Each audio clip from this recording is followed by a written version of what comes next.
I would say that, myths are the stories of the soul. That's how I would rephrase, what it is that we take from Jung and that Hillman really emphasized in his psychology. As Jung laid out, myths are the primary and irreducible language of the psyche. So that's what I mean by myths are the stories of the soul. And so when we're studying, reading myths, what we're doing is actually engaging in the psyche's own way of describing how it moves and what its values are. What are the principles that belong to life? That's what the gods personify. The gods personify these sort of cosmic, spiritual soul principles that pervade the very nature of life itself. And so when we're studying these, when we're reading these stories, we are in relationship to the depths of the psyche, and we can begin to really recognize the power of virginity, solitude, the call of the wild, if we're thinking in terms of Artemis.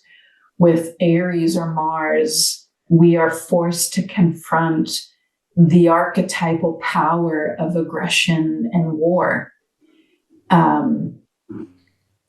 So that's one way to put it. But I think another way to think about it is that when we develop a greater sort of mythic language, meaning that we have stories that give shape to and sense for the very things that we find ourselves drawn for, compelled by, problems that we keep encountering in our life, longings that we just can't quite ever seem to have satisfied. It's the mythic imagination that helps us recognize what it is that's at work in us, who it is that keeps sort of knocking on our door, who we keep trying to find, in our beloved or in our life. And in that sense, myths help us make sense of the confusion or the chaos or the overwhelming emotional experiences that we have and that that shape us.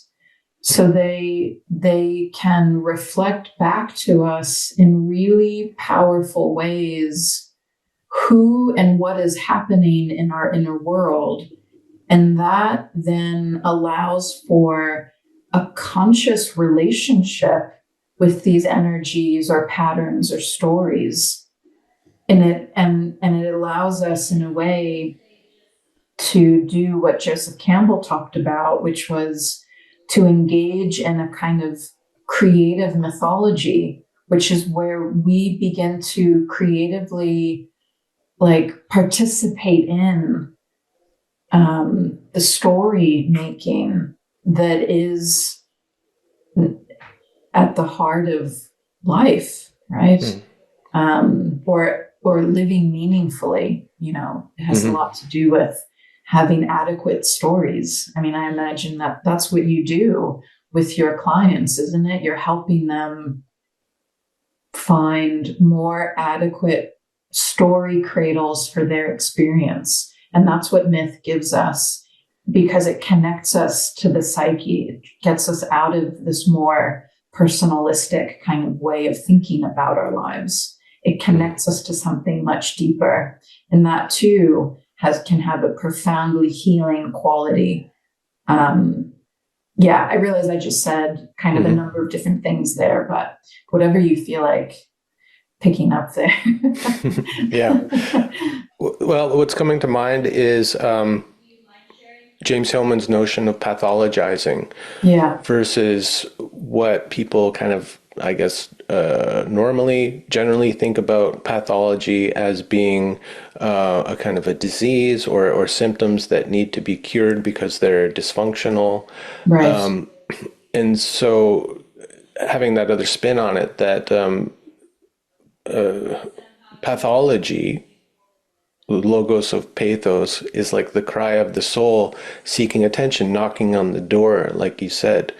Right. And I think that's, one of the things about populating your own psyche with more stories and more of these mythic figures is it helps us to differentiate, to allow in, to admit some of those figures that are speaking as symptoms into our kind of inner world, Right.